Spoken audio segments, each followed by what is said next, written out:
welcome to another episode of the Chaos Chronicles. Navigating the randomness. I'm Jess. I'm Connie. And today we are going to be going over an unsolved case.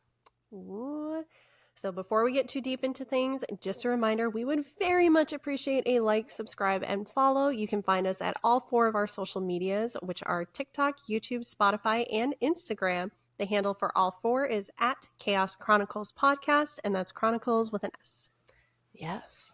All right. So today's episode, Trigger warning before I get too deep into it. I being you because I don't know what's happening. Not really. I mean, the typical violence and murder. Oh, just a normal Wednesday episode. Okay. Just normal. Yeah. Okay. Nothing crazy. I mean, it's not one of our crazy episodes. We're not on Angie Samoda level. We're not at Dyatlov Pass level. We're not at, so it's not crazy, but we do talk about murders. But I don't really go into crazy details about the bodies because this happened a while ago. Okay, good. We have a little bit of distance on this one. We've done some more recent cases over the last few weeks, and then unfortunately one that was a little close to home in Minnesota from 1993. So we'll take a little bit of a breather. Yeah. So we're going back to 1918. Oh, a while ago. Got Yeah, it. like I said, a while ago, 1918, in the dark streets of New Orleans. Oh, ain't nothing good happening in the streets of New Orleans when it's dark. Well, I mean, maybe something in alleyways, but it's a 50-50 if it's good or bad.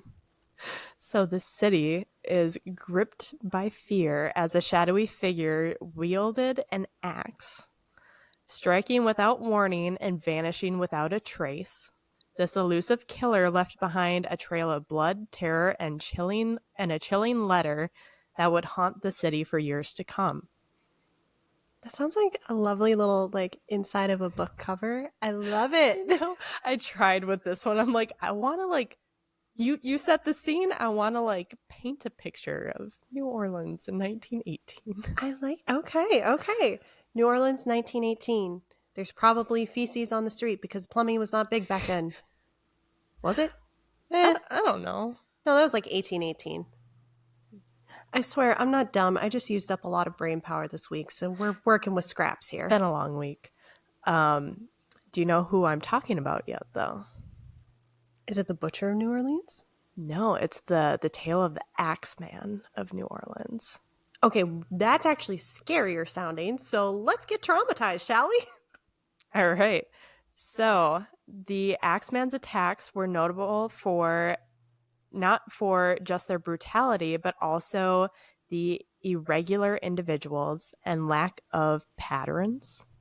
So there was no specific people he targeted. So truly random victimology. Mm-hmm. Oh, yeah. Comforting. So let's start with the first victim, shall we? And we're just going to dive right in. Let's go for it. We're starting with the Axeman. I have high expectations for brutality. That sounds bad. I assume that you know where I'm going with that. Yes. So May 23rd, 1918, the first known victims were Joseph and Catherine Maggio, Maggio. They were attacked in their home on the corner of streets that I can't pronounce. Joseph was a grocer, and he was struck with an axe, while Catherine's throat was slit with a straight razor. Sorry, question. Did anyone hear this attack? So, no. That makes me think that there's 2 people then. One to strike Mr. Maggio, and then someone to slice Mrs. Maggio's throat. I forgot to tell you, this is in the middle of the night. All these attacks happen in the middle of the night, so they're sleeping. Even still, if I'm walking and the person next to me gets attacked, I am screaming. Well, I mean, if he goes for, I don't know who he went for first, but if he slit the wife's throat, she probably couldn't scream. But then you'd have to be real athletic and fast to slit and then whack. You have to be ambidextrous. Like, one hand do this, one hand do that. Okay, so we have questions. Good start. So the killer left both the axe and the razor at the scene. And this kind of becomes his trademark. Joseph's brother, who lived in the same building, came and discovered the bodies later. The crime was initially said to be a robbery, but none of their money or valuables were actually taken.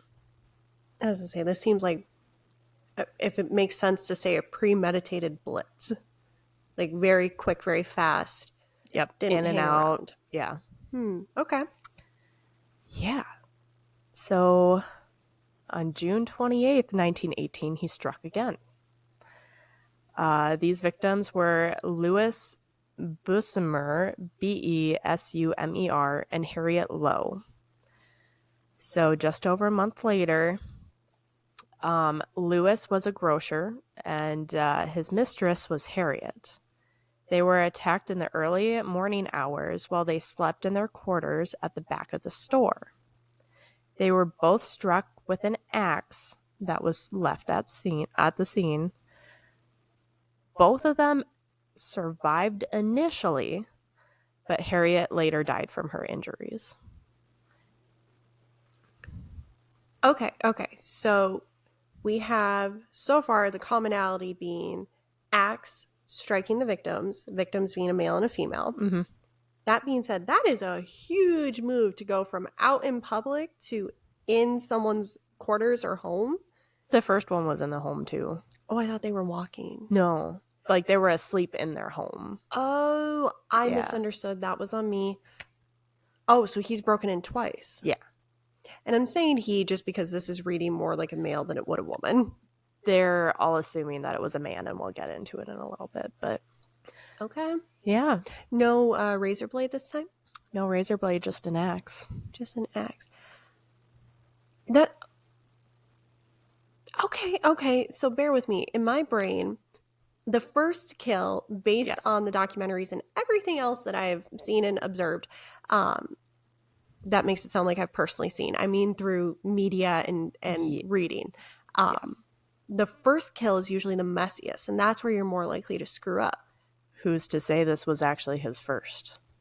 That the first that I'm talking about, who's to say that that's his actual first? And that's the thing. That doesn't feel like a first, but the second killing feels like a first. Where they screwed up by not making sure the victims were truly dead, and they initially survived, and then died later, but that seems like a rookie move. So that makes me feel like it's almost a copycat or an apprentice. Zodiac killer. He left some of his victims alive too.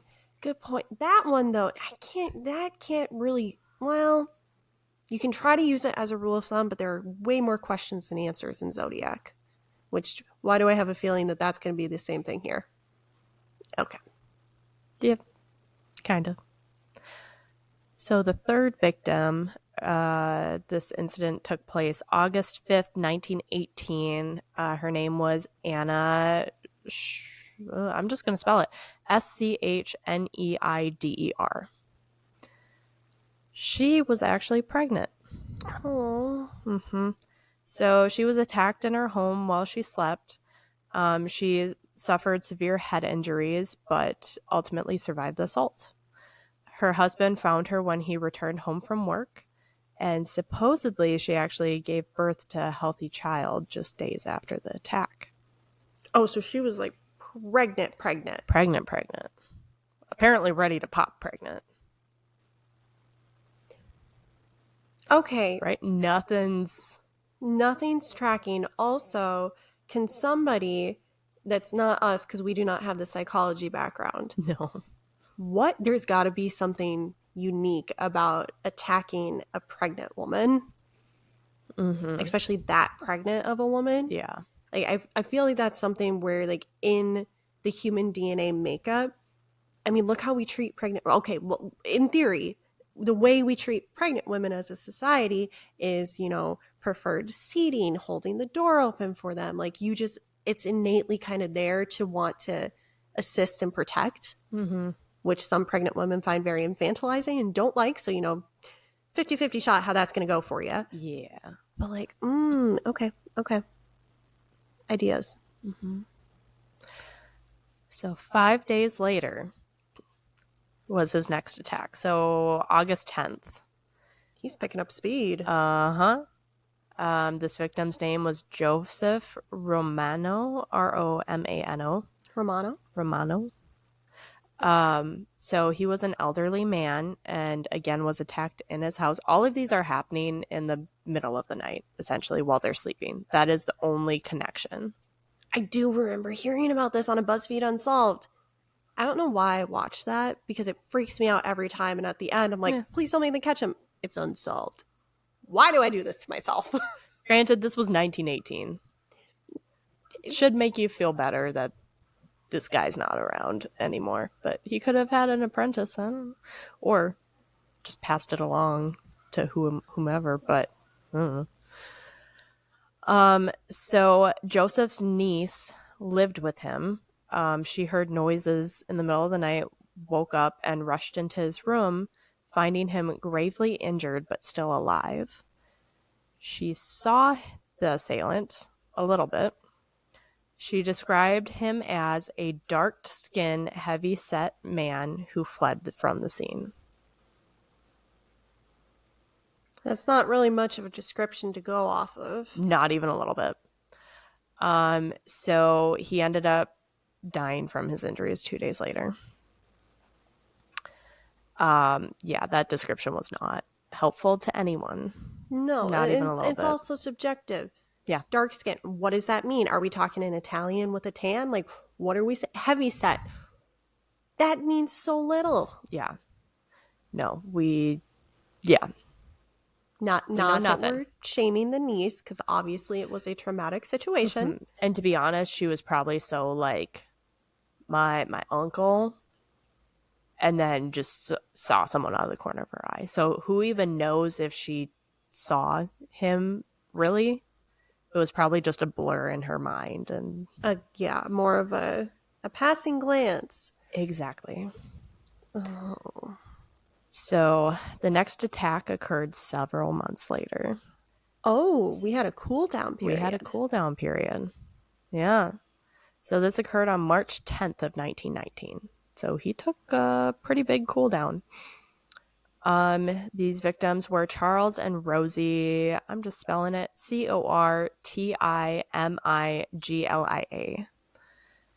Couldn't tell you. Yeah, nope. And I don't want to butcher it, so I'm just going to spell it. So Charles and Rosie were a couple who owned a grocery store in kind of a suburb of New Orleans. They were also attacked in their home middle of the night. Their 2-year-old daughter, Mary, was also in the home and was killed in the assault. Both Charles and Rosie survived, but were severely injured. Oh my God, can you imagine that? You're attacked in your home, you survive, and your 2-year-old child doesn't? Yeah. How horrifying. That is awful. Also, not that we were going to root for the Axeman at any point, but absolute garbage. Garbage human. Mm-hmm. Yep. Not that anything that he's done has been good, but like, no, it's now you just reached a whole new level of. Well, I mean, he also did attack a pregnant lady.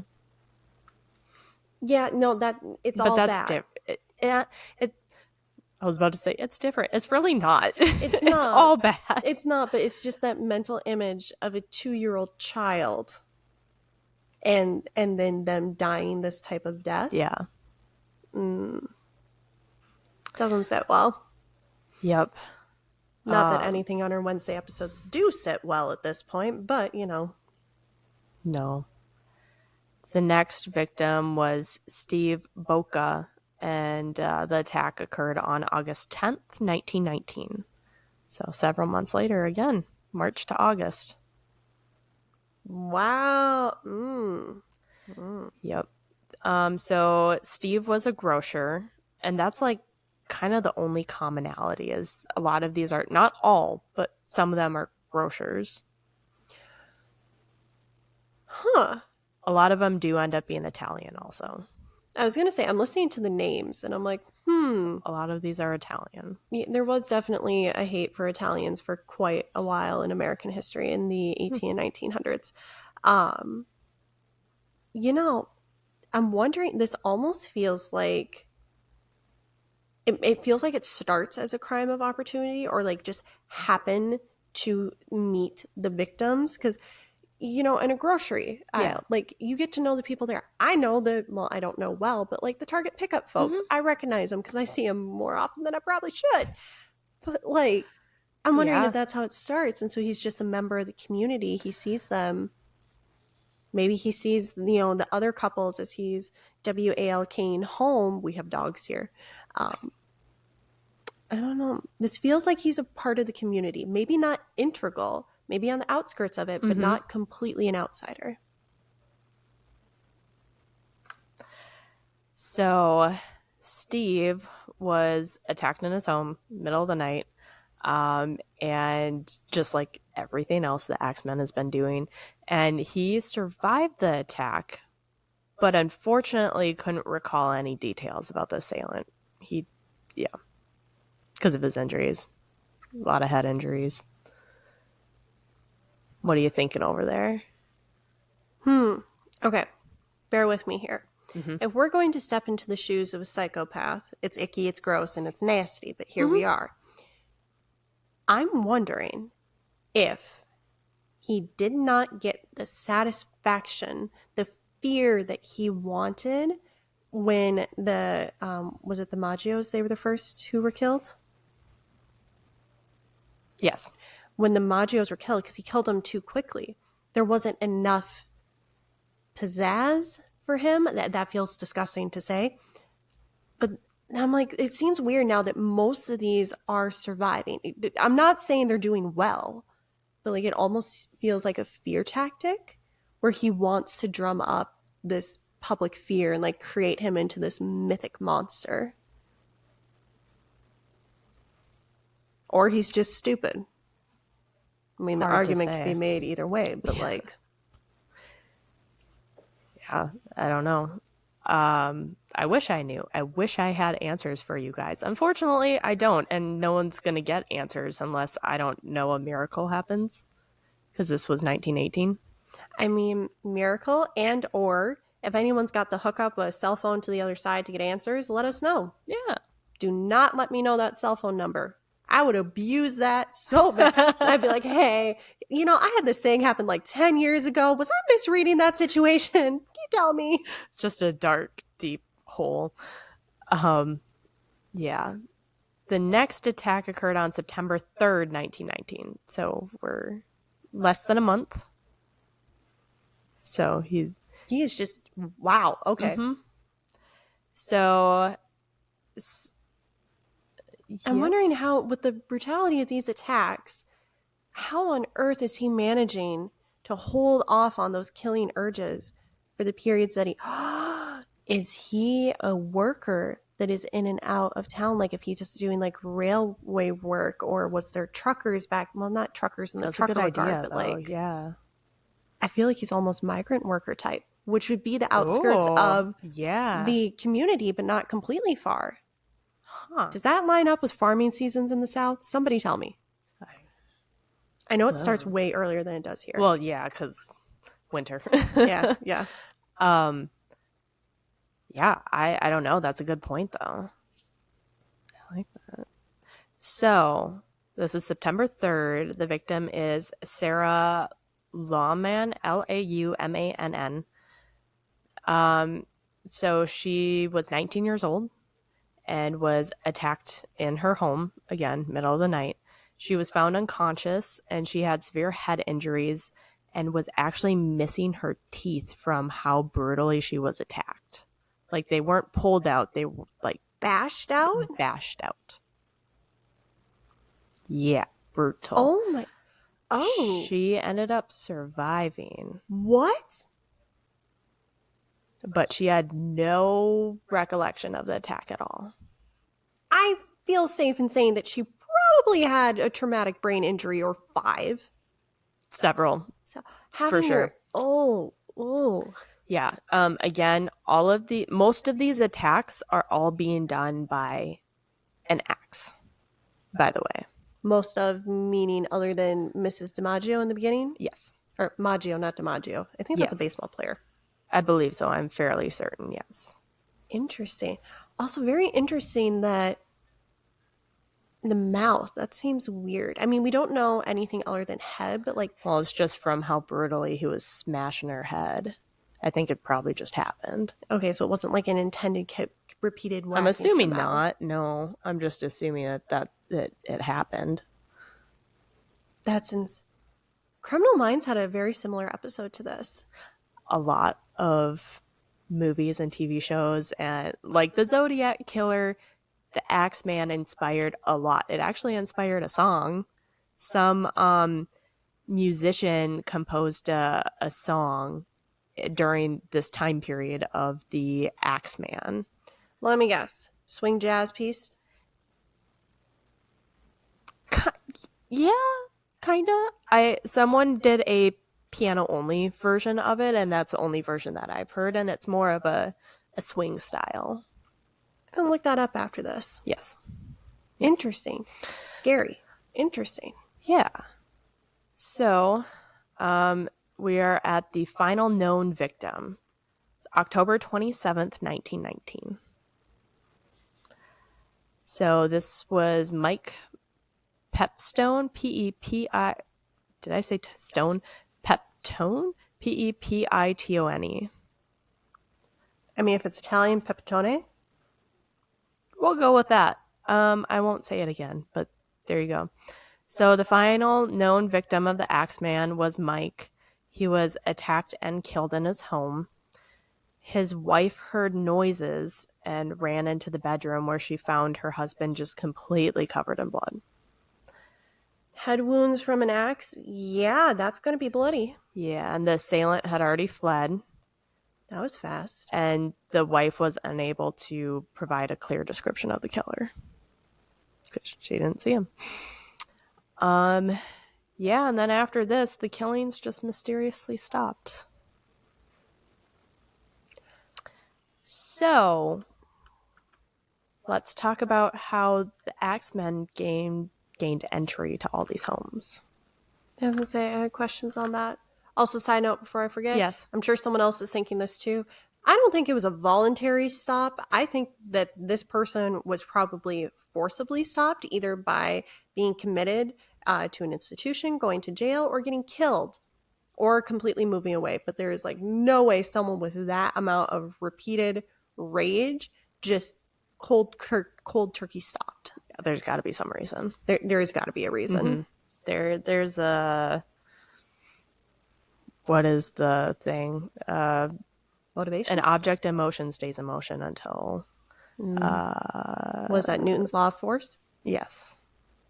An object in motion. Now I have to... An object in motion stays in motion, while an object at rest stays at rest unless acted upon by a equal to or greater force? Something like that, yes. Or is it just greater force? I mean, it works well with this. It is? Newton's law, should I look it up? I would, because I definitely knew this at one point. And like I have a vivid memory of sitting I know. in a physics class and hearing it. All right, here we go. An object in motion remains in motion at a constant speed and in a straight line unless acted on by an unbalanced force. We were pretty close. We were pretty close. If I was grading us, I would give us like a solid 90%. Yeah. We were mostly there. We were just couldn't remember the little tagline at the end. But I knew it was like an opposite force, but... Unbalanced? Yeah. Oh, that seems like putzing with words. Yeah. But, I mean, everything I've done the last week is all putzing with words, so... Yeah. But yeah, so I mean, like, that still links, like, I mean, it works for this guy. He was going. Something had to have happened to stop him. But don't know why. If there's no... You said last known murder. Exactly, yeah. Operative word, known. So I'm wondering if similar... He switched his tactics? After that much, I would be very shocked. We're not experts. We are not experts. Wow, it's been a while. We actually got pretty far in before we had to say that. Not experts. No. But I feel like you don't switch that completely. Like that is now kind of become his thing, especially if he's becoming the Axeman. Like that's what he's known for. So I'm feeling like he died, unless this same MO popped up somewhere else. I got nothing. But how he gained entry to all these homes. So, the Axemen often used a chisel to break into homes. He would typically chisel out a small panel or section of the door or window frame, allowing him to unlock the door from inside. This method was relatively silent, which minimized the chances of waking the people inside. Okay, silent. That was one of my questions. Second, what's the time frame on that though? I don't know. Probably takes you a while, but in the middle of the night, people are sleeping. You got all the time, really, as long as they don't wake up. Yeah, because that's like, you don't want to do something that's going to take a while. Unless when they're saying like chisel, I'm wondering if, whatever source you're looking at was more just like he slid the chisel in and kind of went, "Meow, pop," and it like quickly popped it out. But also, how many people had a chisel back then? A lot. Because he Really? used their chisels. Oh. Because these people are making, this is before like boilers and stuff like that, so they had to heat their home by fire. So chisels were very common. So everyone had one, just like everyone had an axe. That was the other thing I was going to ask, and I completely spaced on it earlier, is where is the axe coming from? Then where did the straight edge razor come from? Well, actually, I don't know where the razor came from, but if it is a male, we're assuming a male. They all did the straight edge razors. They didn't exactly have a 5-pack of Bic razors from Target, so. Nope, not quite. Yeah. So he didn't do chisels for every house. In some cases, he entered the homes through doors that were already unlocked or left slightly open. No. Yeah. Lock your doors. Yep. And then lastly, here, we got your answer right here, and I just completely spaced. He frequently used weapons found on their premises of the house. So he would use the victims' axes and straight razors and use them on the victims. Yep. So he doing this allowed him to not have to carry a weapon with him. And so he didn't have it on him when he always left it. So he never had the weapon on him out. So he wouldn't look as incriminating. People wouldn't watch him walking around with a bloody axe.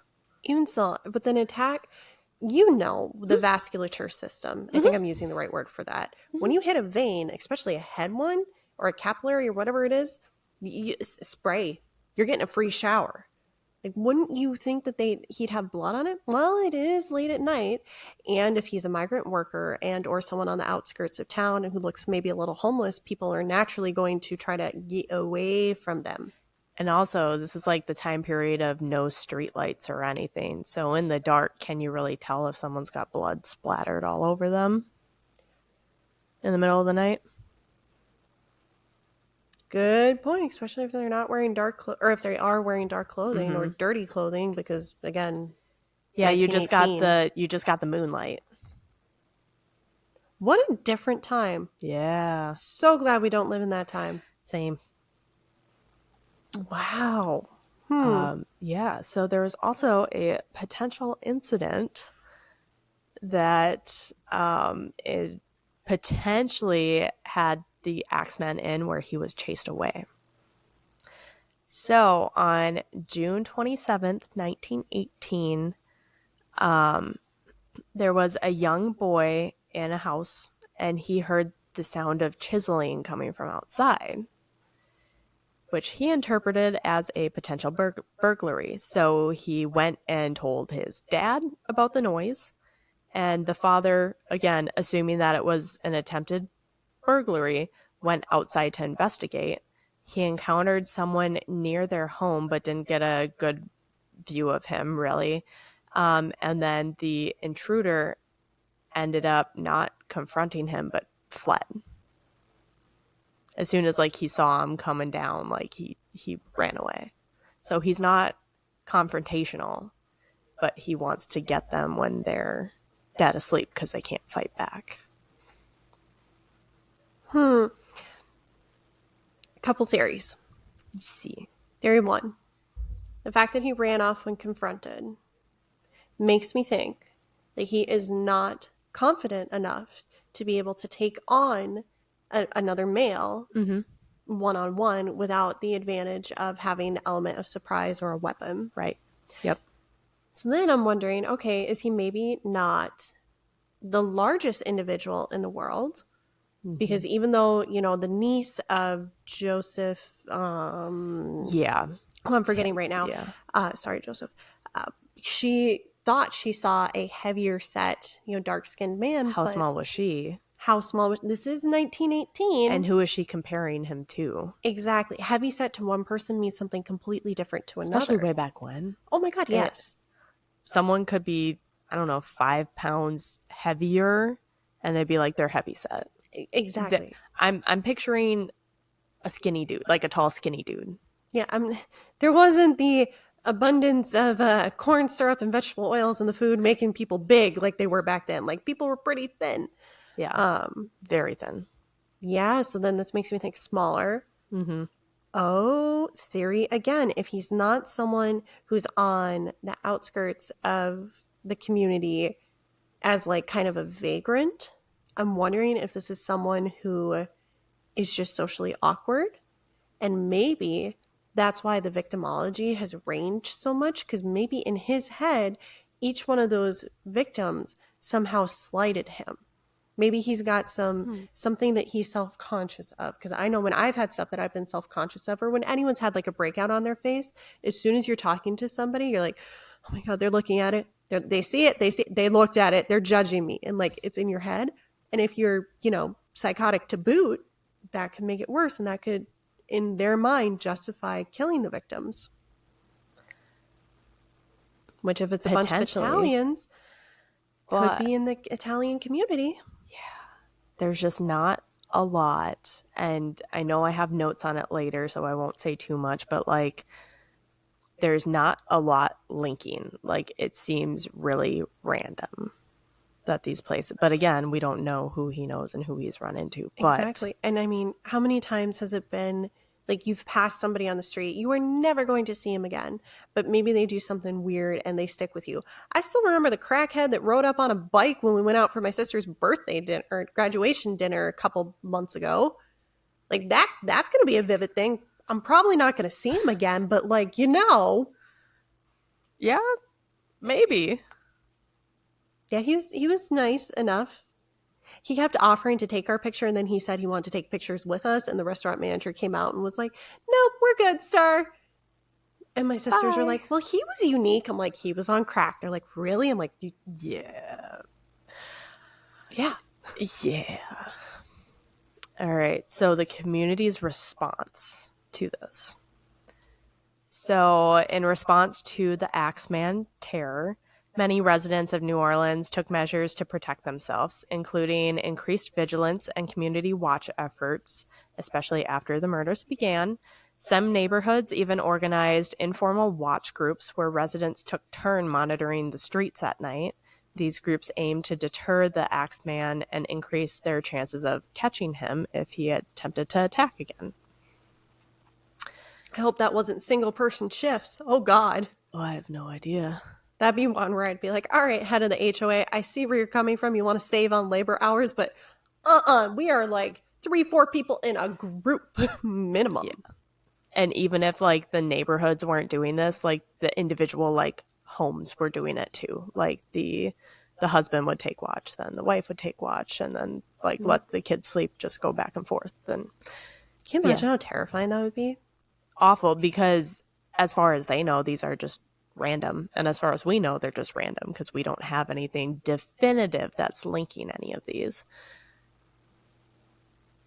So, yeah. The phrase "circle the wagons" comes to mind. Fits. So many residents reinforced their doors and windows, installed locks, and took other precautions to make their homes less vulnerable to break-ins. Local newspapers and authorities encouraged residents to be cautious and report any suspicious activities. And then the Axeman wrote a letter. That's what just popped into my mind, where I'm like, wait, I'm remembering a certain incident. I'm sure this is probably it. Well, the Axeman's letter promised to not attack on night when jazz music was played. That's what Is I that was what you thinking. remember? Yes, that's what I was like, oh, wait. So this led to a citywide effort to play jazz music loudly on specific dates, and just doing this in hopes to prevent further attacks. Because if jazz music is playing, he swore to not attack. Yeah, because we can really take his word for it. Right. Real good character there. But so I'm assuming that's what got the composer of this Axeman song. I believe so. I do remember that on the BuzzFeed Unsolved. See, this is circling back to the point I said earlier of this sounds like a dude who wants the fear, wants the power, which makes me think, in conjunction with being, scared away when he was trying to break into that one home, I don't think this is actually a large dude. I don't either. That's why I'm picturing, like I said, a very tall, scrawny dude. I'm not even thinking tall at this point. Maybe not even tall. I'm thinking maybe he was only slightly taller than the average woman. Because let's be honest, nowadays today, there are quite a few guys, and they do not need to be this way, but if they are only, 5'6" or 5'7", they've got kind of a complex. And I'm like, you don't need to, but that's a whole other thing to unpack. So that's what I'm kind of envisioning this here. And having the whole city play jazz, I can see this being, this psychopath is just sitting on top of a hill, looking over the city, and he's laughing like, that's right, I have the power. You're all scared of me. Listen to the jazz, fill the streets, and know that that is my power. I'm putting myself in the psychopath's shoes here, okay? This is not me talking. I need to clarify that. I've just seen a lot of crime shows, okay? Probably too many, actually. Well, I mean, now is just never going to end. And yeah, thanks to you all that watch. Thank you for watching, by the way. Thank you for watching. Thank you for sponsoring our trauma. Yeah. One day we'll get a Patreon up. Eventually. We're working on it. Kind of. On it. Kind of works. Pay for our therapy. Lord knows we need it. Yeah. Let us know if you have any ideas for what we can do for Patreons, if you would like to see that. But to continue, for the police investigation, so the New Orleans Police Department was heavily criticized for not being able to catch this guy, which obviously we all knew that was coming. The police explored numerous leads, suspects, and theories, but ultimately lacked the physical evidence, and the random nature of the crimes made it difficult to make progress. So for suspects, the police arrested several individuals throughout the investigation, but none were conclusively linked to the crimes. Yeah, as you're talking about leaving the axes there, in my brain, I'm like, dang it, this is just short of 90 years. Too short of having the real DNA evidence collection ability. I know. And having a CODIS database to confirm the DNA samples too. I know. Where the only reason that these murders worked was because of the time that they were in. Yeah, if you tried to do that today, don't. But you leave the murder weapon at the scene, you're going to get caught. Well, unless you do Do leave it at the scene. If you are stupid enough to do that, please. That being said, we do not condone murder or violent acts here on this podcast, and we actively advise against it. Please love and be kind to your neighbor. You're welcome. Thank you. Yeah, I feel like I need to throw that in there. You said 100%. One of the notable suspects was Frank, nicknamed Doc Murphy, who was implicated by a survivor, Rosie. Was she the girl who got her teeth smashed in? No. Rosie, let me go up real quick. Rosie. I thought she was the 19-year-old. Rosie. Also, that's such a cute name, Rosie. Rosie. They were the ones with the 2-year-old daughter. It was the couple with the 2-year-old daughter. Yeah. Yep. So that was Rosie. So Rosie accused or said that it was Doc. So Doc later became the subject of rumors and speculations, including theories that he was murdered in Los Angeles by the window of the Axeman's last known victim. So Doc was a person of interest, but then he is MIA? I guess. And then they start thinking that he is... Well, if he wasn't the Axeman, based on what we're hearing of the Axeman, I cannot imagine the Axeman was... How many times can you say Axeman? A lot, apparently. Don't turn that into a drinking game. You would not be well. No, we don't condone that either.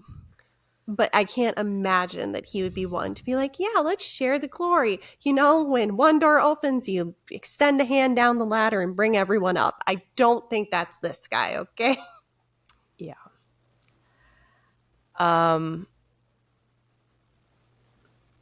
Yeah, but obviously no one knows if that actually happens. It hasn't been verified. We're not going to be able to verify it. No idea. Dang it. So, also, as with many other high-profile cases, there were individuals who came forward to falsely confess that they were the Axeman. ¿Por qué? Why? Why did people come forward and say that they were the Zodiac killer? Good point. Good point. Yeah. Yeah, I don't have an answer for that one other than that's a sad person who needs mental professional help. A lot. But these confessions were quickly dismissed by authorities because they were very inconsistent and lacked supporting evidence. So, yeah. And that's why not everything about a crime scene is published inside the news articles. Bada bing, bada boom. Mm-hmm. Yes. So, while the Axeman was never caught, some modern criminologists and psychologists have attempted to create a profile of the killer based on the known facts. So, the Axeman's choice of victims and method of attack suggest a deep-seated anger, possibly rooted in personal grievances or psychological disorders. The fact that most of his victims were Italian descent had led to speculation that he may have had a vendetta against the Italian-American community. But again, there's been no concrete evidence to support that. But no, I will say, though, little feather in my cap, I do feel good because that was what I was tracking. Yeah. I'm not an expert. No. So not an expert in anything. If you came here because you wanted us to be experts, I am sorry. That's not what you're getting here. No. You're just getting two girls in their 20s chatting about random cases that we find on the internet. I was trying to remember what is listed under YouTube. Just two 20-something spirited young women navigating life's randomness. Yeah, that was when we had more hope that this was going to be a positive podcast. Mm-hmm. That hope has since died. Yeah, I know our Twilight stuff isn't as popular, but like we're keeping that for our sanity. Yeah, those are really for us. Yeah. It's not really for you. That this isn't that one's an us thing. This one's our Wednesdays are for you. Mm-hmm. Yeah. The Axeman's use of weapons found at the scene combined with his tendency to leave the weapons behind suggests that he was methodical but not overly concerned with getting caught. This could indicate a sense of invulnerability. Did I say that right? Invulnerability? Yes, thank you. Or a belief that he was above the law. The randomness of the attacks combined with their brutality points to a possible psychopathic personality. Only possible? Only possible, yeah, apparently. I'm sure that's like, there's a legality reason for having that buffer word, but like... Yeah. I feel like you could maybe be safe saying that. Wow, I just did it. I put a buffer word in there too. Maybe.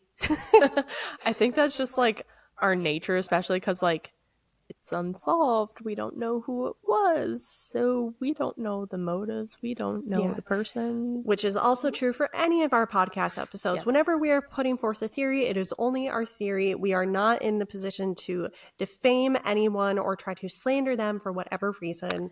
Nope. It is just us having a conversation here. Yep. We are not experts. Do not take our testimonies as such. Thank you. Yeah, we're not pretending to be experts here. No.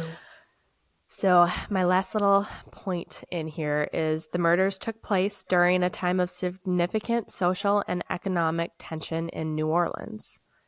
The city had a large immigrant population, and there was considered prejudice against Italian Americans, who were often stereotyped as criminals or linked to organized crime. The social context may have influenced the Axeman's choice of victims or fueled the public's fear and fascination with the crime. Yeah? Yeah, and that's all I got on the Axeman of New Orleans. Yeah, no answers. If you were... I scared you because you scared me.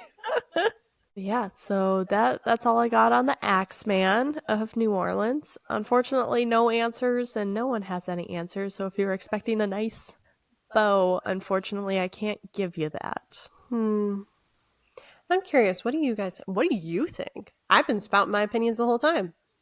Honestly, I don't know. A part of me like believes that this guy was just going to random houses and finding easy access ability, like going and like maybe they had an old door or a very like thin door that he could easily get in. Maybe someone left their door unlocked, like left the shed open with the axe and the chisel. Exactly. Like I think he targeted randomly.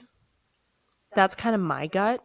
I know that like there are a lot of Italian Americans that were targeted, but it wasn't purely Italians that were targeted. Oh, yeah. Not all of them were Italian. Sounded more Germanic. Yeah, they weren't all Italian, so that's why my mind goes to more randomized. Yeah, with them not all being Italian, I think that does go back to the whole what the experts said, where it was the Axeman felt slighted by them. Yeah. Which maybe they didn't do anything. I mean, maybe they just accidentally bumped him in the street. Exactly. Or sometimes it's not even that. The Criminal Minds episode that I believe is derived from this. It is is someone who hops trains, and he kills the people in their homes with whatever he can find, and then he puts on their pajamas, lays in their bed, eats breakfast the next morning because he is angry at the life that they have that he doesn't. That kind of sounds like the Golden State Killer. Have we done one on that? I don't think so. No, we haven't. I was starting to do research on that last night, but I started at 8 p.m. and I was like, oh no, this is a lot bigger than I thought it was. I'm going to go to something else. So I went to the Axeman instead. I've definitely done that several times. Yeah. So it's on the list. I just need a full day to be able to, because honestly, that might be a two-parter episode. That one. Because that's a lot. But that's what that one's reminding me more of, because he did weird, creepy shit like that. Shocker. Killers do weird, creepy shit. Yeah. Why? Because they can and they're psychotic? Unfortunately, a lot of stuff in human history has happened because humans could. Yeah. Which sometimes is good things. Like, I will say, I can't believe I'm saying this, but chocolate-covered potato chips, actually good. I know, it sounds like it wouldn't be, but like if you get the right consistency, it's actually pretty good. I know that sweet and salty are a thing. I get it. I hate it. You know, the sea salts, Caramels, chocolate, caramel, whatever. Disgusting. Love them. I hate them. Love them. So I'm glad you like your chocolate covered chips. Mm-hmm. Not for me. Hey, it's one of those where I'll have like 2 or 3 and then I'm like, I'm good. But one thing I can never get behind, and this is very much humans did it because they could, Technically, it's two things. It is the deep fried butter at the state fair Oh, and mayo flavored ice cream. I like mayo. I like mayo. I like aioli. And an ice cream? Oh, that Yeah. upsets my I actually feel a stomach's little bit of upset right bile. now. Yep. Yep. Oh gosh. And then the deep fried butter, if y'all haven't heard of it, look up. I think it's both here in Minnesota and in Texas. Oh, I think it's Texas where the two of them okay. that have it, where it's literally butter on a stick that is battered, breadcrumbs, and fried. Because apparently they can.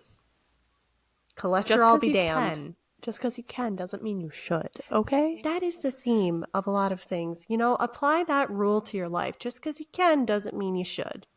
Could you stay up till 3 a.m.? Yes. Should you? No. Did I? Yes. Do I regret it? Yes. But extenuating circumstances there. Yes. Just apply that rule and you'll be good.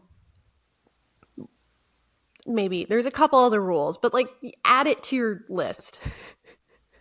What are some of the other ones? Just a helpful WWJD. tidbit. Yeah. Isn't that it? What would Jesus do? What would Jesus do? Yeah. Total random. And then my last part. Do you remember when people had changed that in middle school to WWJBD? What would the Jonas Brothers do? I think I mentally blocked that out. I don't know if that was a legit thing or it was just a handful of Well, that was in our middle individuals. school phase. Early middle school, right? I think it was like the 6th graders when we were 8th graders because like we weren't really Jonas Brothers age, or maybe we were and we just weren't allowed to watch it. I think we were slightly older for that. Because I just know it came about because like the Jonas Brothers had purity rings and other things, and like it just that was buried. That was very buried. Honestly, the only reason I'm thinking of it is South Park did an episode making fun of the Jonas Brothers and their purity rings, and my husband and I watched that not that long ago. Probably entertaining. Very. Well, on that note, circle back. Do you have anything else to say about the Axeman? No, we won't have answers. I wish we had answers. Mm-hmm. But I'm curious to know what you guys think. Yeah, let us know if you have any theories. Obviously, this was very surface level. It is hard to find information on it because it was 1918 and, we're now in 2024. So, It's just 100 years ago. yeah.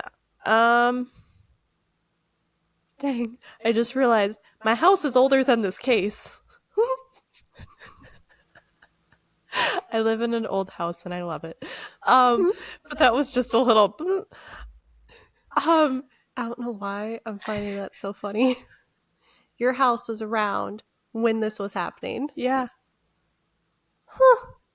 And it had been around for a while too. It wasn't brand new. Nope. Well, in that case, make sure you're following us on all of our social medias. We are on YouTube, Spotify, TikTok, and Instagram, all at Chaos Chronicles Podcast, and that's Chronicles with an S.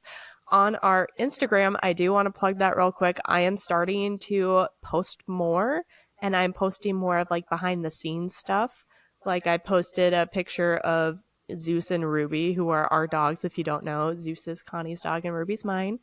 I posted a picture of the two of them hanging out before we started recording. I think that was last week. And then this week, actually yesterday, I posted a picture of my cat trying to help me type up my notes for today. The one you sent me. Yeah. Yep. So I'm starting to do more of that. So go check that out. Also, if I have, if I can find some photos that are related to cases like this, I've seen people do that, like Morbid Podcast does that. If I can find any, obviously on the Axeman, there are no pictures, but in our future episodes, if I can find that, I'll create a little collage thing for you guys to flip through. That is a really good idea. Yeah. If you cannot tell, Jess is our executive producer and head research and editor, and I'm really just here for commentary, to be real honest with you, and the occasional case file. You have a very important job. You have amazing reactions. I have unfiltered reactions. Yes, but Connie's life is hectic right now, which is why I'm doing the heavy load of this. Thank you. Yeah. Thank you. I enjoy it. So that's good. You know, when my life evens out sometime in the next 3 years, then I can take on more. Definitely not in at least 6 months. It's going to be a little tricky till at least May. Yeah. So we're going to be we're going to be batch recording a lot. Yes. And so we're going to be way ahead of schedule, and then we'll probably catch up and batch record again. So, yeah. So we're trying to avoid any delays in uploads for you guys, but it may inevitably happen where it may not have an episode for a week or two. We're going to try to avoid that, but unfortunately, due to scheduling, that might just happen. Yes. And again, make sure you're following us on our social media platforms, because if that happens, we will let you know. Yes. Yep. Jess will let you know. I will let you know. On that note, I got nothing. We good? We good. Well, not really. It's unsolved, but...